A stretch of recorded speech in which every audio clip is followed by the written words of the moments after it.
Hello दोस्तों, आप सभी का स्वागत है मेरे इस YouTube चैनल सरकारी आवेदन में।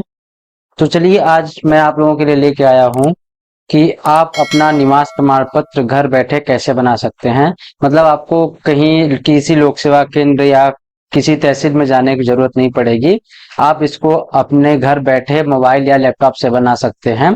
और इसकी क्या जरूरत पड़ेगी हमको निवास प्रमाण पत्र की, तो जैसे कि अभी क्या है, एडमिशन चल रहे हैं, तो उसमें आपको ये दिखाने के लिए कि मैं अपने ही स्टेट का निवासी हूँ, उसको दिखाने के लिए हमको निवास प्रमाण पत्र की जरूरत पड़ती है। तो चलिए देखते हैं कि ये निवास प्रमाण पत्र कैसे बनता है। तो चलिए हम देखेंगे, इसका स्टेप बाय स्टेप जानकारी लेंगे कि किस तरह से बनेगा। और मैं एक निवास प्रमाण पत्र आपको बना के भी दिखाऊंगा कि कैसे बनता है। तो चलिए शुरू करते हैं। तो सबसे पहले हम जाएंगे कहाँ, गूगल के होम पेज पे, और वहां सर्च करेंगे ई डिस्ट्रिक्ट या एमपी ई डिस्ट्रिक्ट। और सबसे पहला हमारा लिंक ही ओपन हो जाएगा जिसपे लिखा रहेगा क्या, एमपी लोक सेवा। इस पे हम क्लिक करेंगे तो हमारा एक नया पेज खुलेगा। ये साइट थोड़ी स्लो चलती है, इस वजह से हमको थोड़ा डिले हो सकता है। तो हमारा ये पेज खुला। अब इस पे देखिए हमारी सारी जानकारी मिलेगी। पहला क्या है कि देखिए ऑनलाइन सेवा हेतु आवेदन, यहाँ आवेदन की स्थिति को देख सकते हैं। मतलब कि हम अपना जो आवेदन किए रहेंगे उसकी स्थिति को देख सकते हैं मोबाइल या आवेदन नंबर के द्वारा। ऐसे ही करके सारी चीजें दिख हैं यहाँ पे। तो हम यहाँ पे क्या क्या बना सकते हैं, आय प्रमाण पत्र भी बना सकते हैं। ये मैं इसका वीडियो मैं बना चुका हूँ, इसका लिंक मैं डिस्क्रिप्शन में दे दूंगा। और इसके आगे क्या है, हमारा निवास प्रमाण पत्र, तो हम निवास प्रमाण पत्र भी बनाएंगे, अभी इसी का वीडियो बनाएंगे। और ये ट्रेड लाइसेंस, ऐसे ही करके बहुत सारे हम बहुत सारे डॉक्यूमेंट्स के लिए हम अप्लाई कर सकते हैं। तो अभी हम देखेंगे क्या, निवास प्रमाण पत्र के लिए तो हम इस पे करेंगे स्थानीय निवास प्रमाण पत्र पे क्लिक करेंगे। और हमारे यहाँ पे खुला दूसरा पेज, इसमें क्या बता रहा है, आवश्यक दस्तावेज क्या है, स्व घोषणा पत्र। स्व घोषणा पत्र क्या होता है कि आपको स्व घोषणा करना पड़ेगा, ये आपको अलग से अपलोड नहीं करना है। उसी में एक कॉलम मिलेगा, एक फॉर्म खुलेगा, उसमें आपको घोषणा करना होता है। और हम संपर्क मतलब कहाँ कहाँ से आवेदन कर सकते हैं, लोक सेवा केंद्र, एमपी ऑनलाइन, सीएससी या ऑनलाइन आवेदन। तो हम इसका ऑनलाइन आवेदन भी कर सकते हैं। यहाँ पे इसका लिंक भी दिया गया है, इस साइड पे देखेंगे तो लोक सेवा केंद्र में कितना फीस लगेगा, 40 रुपए, एमपी ऑनलाइन पे 40 रुपए, सीएससी पे 40 रुपए। लेकिन हम अगर ऑनलाइन करते हैं तो यह निःशुल्क हो जाएगा, मतलब फ्री ऑफ कॉस्ट, हमको एक भी रुपए देने की जरूरत नहीं पड़ेगी। तो हम इस पे क्लिक करते हैं अप्लाई पे। और जैसे अप्लाई पे क्लिक करेंगे तो ये वाला पेज खुलेगा। तो ये क्या है कि हमको एक यूजर आईडी बनानी पड़ती है, आईडी और पासवर्ड बनाना पड़ता है। जिसका बना होगा वो अपना डाल के आगे बढ़ जाएगा, और जिसका नहीं बना होगा वो नागरिक पंजीयन पे जाकर यहाँ पे सारे डिटेल्स फिल करेगा। तो एक मोबाइल नंबर पे और एक ईमेल पे ओटीपी आएगा। ओटीपी डालते ही आपका आईडी पासवर्ड बन जाएगा। तो यहाँ पे हम इसको कंटिन्यू करेंगे, तो मेरा आईडी पासवर्ड बना हुआ है, तो हम सीधे लॉगिन करेंगे यहाँ पे। तो हम यहाँ पे अपना आईडी पासवर्ड डालते हैं, और आईडी पासवर्ड डालने के बाद हम यहाँ पे डालेंगे क्या, कैप्चा। तो कैप्चा जैसा दिखाया रहता है वैसा हमको फिल करना होता है। तो कैप्चा डालने के बाद हम इसको क्या करेंगे, पासवर्ड डालने के बाद हम इसमें कैप्चा डालेंगे। तो जैसा कैप्चा दिखाया रहता है वैसा ही हम इसको डालते हैं, जैसा कैपिटल स्मॉल जैसा भी होगा उसी के अनुसार डाल के, और हम लॉगिन पे क्लिक करेंगे। अब हम इसमें यूजर आईडी में मोबाइल नंबर और मेल दोनों डाल सकते हैं। तो मैंने मेल से किया था, आप मोबाइल नंबर से भी कर सकते हैं। जैसे ही हम इसमें लॉगिन पे क्लिक करेंगे ये हमारा लॉगिन हो जाएगा। और हम सीधा पे किस पे क्लिक करेंगे, अस्थायी निवास प्रमाण पत्र पे जाके क्लिक करेंगे, और फिर वही प्रोसेस आएगा। तो अब हम करेंगे क्या, ऑनलाइन पे क्लिक करेंगे, अप्लाई ऑनलाइन पे।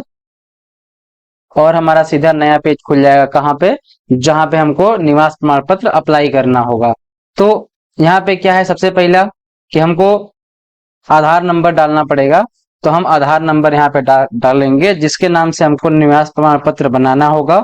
और आधार नंबर जैसे ही हम इसमें डालेंगे, आधार रजिस्टर्ड मोबाइल नंबर पे ओटीपी जाएगा। तो हम आधार नंबर डालते हैं, और आधार नंबर डालने के बाद हम क्या करेंगे, यहाँ पे गेट ओटीपी पे क्लिक करेंगे। अब क्या है, ओटीपी जाएगा। अब ओटीपी आने में थोड़ा लेट लगता है, तो जैसे ओटीपी आएगा हम ओटीपी डाल के आगे बढ़ेंगे।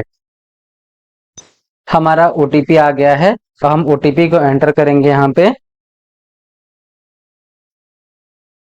और जैसे ओटीपी एंटर करके हम वेरीफाई करेंगे तो हमारा डाटा अपने आप फिल हो जाएगा, जिसमें जैसे कि नाम, पापा का नाम, डेट ऑफ बर्थ, ये अपने आप फिल हो जाएगा पूरा। यहाँ पे हमारा पूरा फिल हो गया है, जिसमें नाम हो गया, पापा का नाम हो गया और मोबाइल नंबर, ये सारी चीजें फिल हो गई हैं। और कुछ कॉलम्स फिल नहीं होते हैं, तो उनको हमको खुद से फिल करना होता है। तो जैसे कि और जो कॉलम्स बचे हुए हैं और जो ब्रैकेट्स, उनको हम खुद से फिल करेंगे। जैसे यहाँ पे क्या है, डेट ऑफ बर्थ नहीं फिल है, तो डेट ऑफ बर्थ हम खुद से फिल करेंगे। डेट ऑफ बर्थ के लिए हमको कैलेंडर से चूज करना पड़ेगा, कि जो आपका डेट ऑफ बर्थ होगा उसको हम कैलेंडर से चूज कर लेंगे और ये ओके कर देंगे, तो हमारा फॉर्म भर जाएगा। अब यहाँ पे वर्ग पूछा है, तो अपना वर्ग यहाँ पे हम डालेंगे, जो जिस वर्ग का होगा, कोई अनुसूचित जाति का होगा या अनुसूचित जनजाति, पिछड़ा वर्ग, सामान्य, तो वो हम चुन के अपना डालेंगे। तो हम इनका डाल दिए हैं। और अपना व्यवसाय आप चुनेंगे कि आप क्या व्यवसाय करते हैं, तो जो आप करते होंगे उसको आप भरेंगे। और आप गरीबी रेखा से नीचे हैं तो हाँ है तो हाँ, ना है तो ना। और आप फिर आवेदक की माता का नाम पूछा है, तो माता का नाम डालेंगे।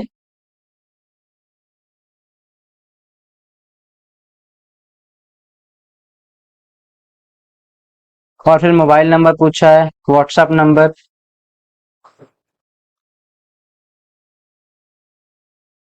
और ईमेल आईडी पूछा है, तो ईमेल आईडी भी अगर आपके पास है, वैसे तो होगी ही, उसको डालना है। और ईमेल आईडी डालने के बाद क्या आप शिक्षित हैं, तो ऑलरेडी आप विद्यार्थी हो तो शिक्षित तो हो ही।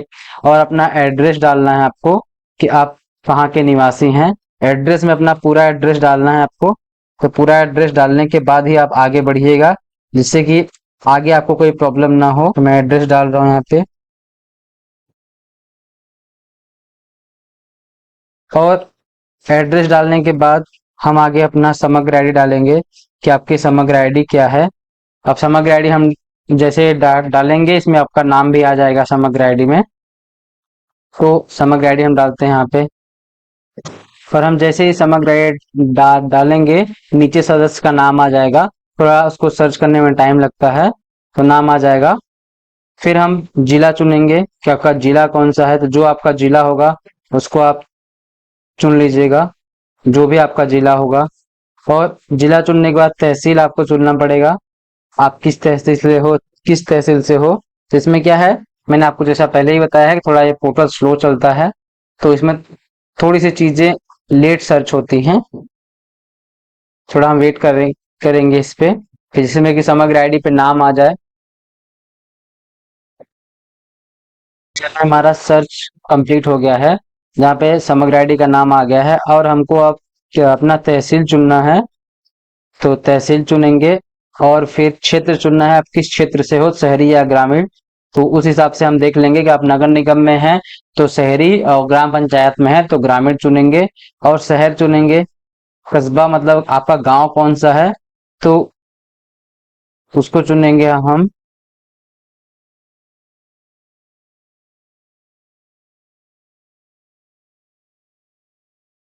गांव चुनने के बाद हम मकान नंबर डालेंगे, आपका जो भी मकान नंबर होगा तो आप उसको डाल दीजिएगा, अगर नहीं होगा तो जीरो डाल दीजिएगा।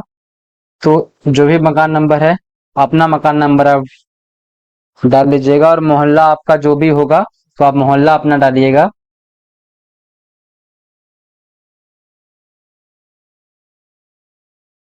और पिन कोड आपका जो होगा। और इतना सब डालने के बाद आप कंटिन्यू पे, सेव एंड कंटिन्यू पे क्लिक कर दीजिएगा। जैसे आप सेव एंड कंटिन्यू पे क्लिक करेंगे, अगला पेज ओपन हो जाएगा, जिसपे आपको कुछ डॉक्यूमेंट कुछ भरना पड़ेगा। जैसे कि आपको शपथ करना पड़ेगा, सत्यापित करना पड़ेगा कि आप कौन हो, आपका कुछ मतलब कि सारी चीजें। तो देखते हैं क्या खुलता है अपना।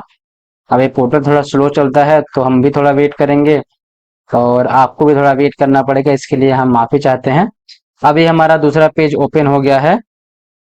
तो जैसे दूसरे पेज के लिए हम नीचे स्क्रॉल करेंगे, तो हमारा पूरा पूछता है अगला क्या, कि क्या आप विवाहित हैं, अगर हाँ तो हाँ, नहीं तो नहीं।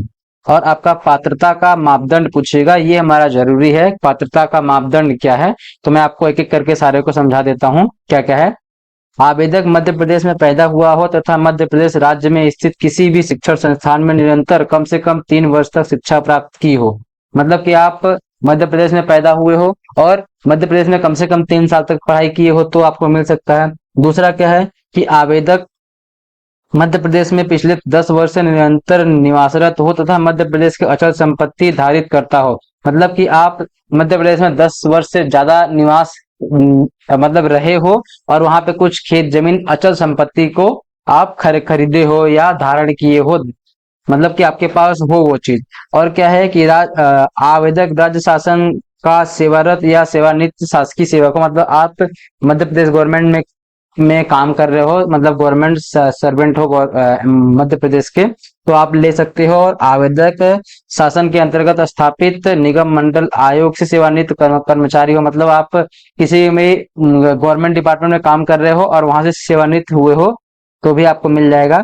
अगला क्या है, आवेदक केंद्र सरकार केंद्र शासन का मध्य प्रदेश की सीमा में 10 वर्ष से कार्यरत हो, मतलब आपका गवर्नमेंट, मतलब कि आप सेंट्रल गवर्नमेंट के में सर्विस कर रहे हो, जैसे आप सीआरपीएफ में हो लेकिन आप मध्य प्रदेश में 10 साल से ज्यादा से काम कर रहे हो तो भी आप मध्य प्रदेश के निवासी हो सकते हो। या क्या है, आवेदक अखिल भारतीय सेवाओं के मध्य प्रदेश राज्य में आवंटित, मतलब आप अखिल भारतीय सेवा के लिए भी अगर मध्य प्रदेश में हो तो भी आपको मध्य प्रदेश का निवासी बनाया जा सकता है। और अगला क्या है कि आवेदक मध्य प्रदेश में सर्वाधिक अथवा विधिक पद पर महामहिम राष्ट्रपति या महामहिम राज्यपाल द्वारा नियुक्त हो, मतलब आप यह क्या हो कि राष्ट्रपाल राष्ट्रपति या राज्यपाल के द्वारा डायरेक्ट आपको नियुक्त किया गया हो मध्य प्रदेश में। या भूतपूर्व सैनिक हो जिन्होंने मध्य प्रदेश में 5 वर्षों से निवास किया हो और उनके परिजन मध्य प्रदेश में पहले से निवासरत हैं, मतलब आप कोई सैनिक हो, भूतपूर्व सैनिक हो और आपके पापा मम्मी यहाँ पे रहे हो मध्य प्रदेश में, तो हम लोगों के लिए सबसे ज्यादा क्या है कि हमारे पूर्वज यहाँ से रह रहे हैं,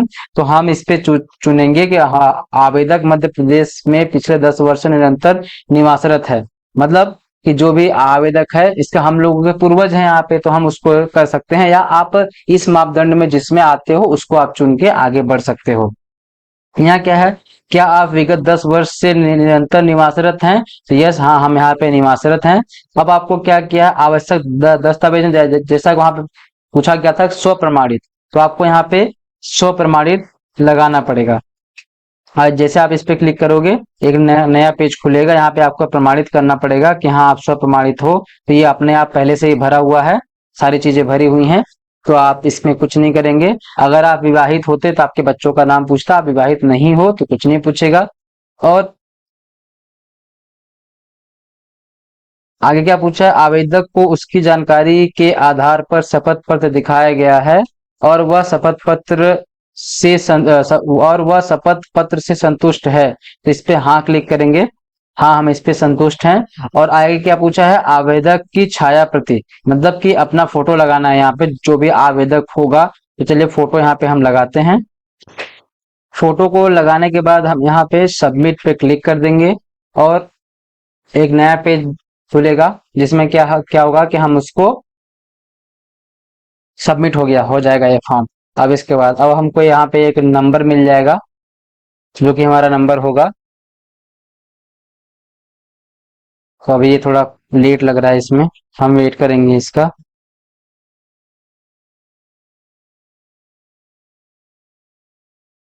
अब हमारा नेक्स्ट पेज खुल गया है जहाँ पे क्या दिखा रहा है, आपका रजिस्ट्रेशन नंबर दिखा रहा है, नाम, पापा का नाम, मम्मी का नाम और आपने जो पता डाला है वो। और यहाँ पे दिखा रहा है क्या, एक टारगेट डेट, जो आपका डेट है, जैसे कि यहाँ पे 17/7/2023 दिखा रहा है, ऐसे ही आपका टारगेट डेट दिखाएगा।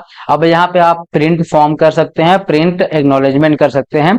और ये जो रजिस्ट्रेशन नंबर है आपका, वो जैसा कि मैंने वीडियो में पहले ही बताया था कि आवेदन की स्थिति में जाके आप इस रजिस्ट्रेशन नंबर को डाल के अपना आवेदन की स्थिति चेक कर सकते हैं, निराकृत हुआ है कि नहीं हुआ है।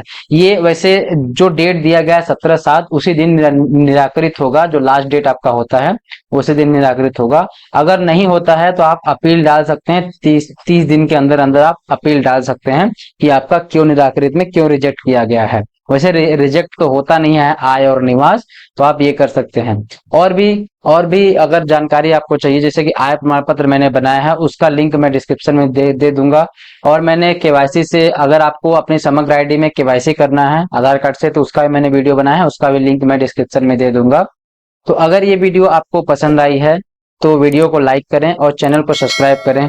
और जिसको भी इस चीज की जरूरत हो, आप जो भी अपना निवास प्रमाण पत्र बनाना चाहता है, जो ज्यादा से ज्यादा पैसा खर्चा करता है कि यार मेरा निवास प्रमाण पत्र नहीं बन रहा है, उसको आप शेयर करें और उसको बताएं कि यार हम ऑनलाइन भी कर सकते हैं, घर बैठे एक भी रुपए नहीं लगता है। आई होप ये वीडियो आपको पसंद आई होगी। Thanks for watching the video.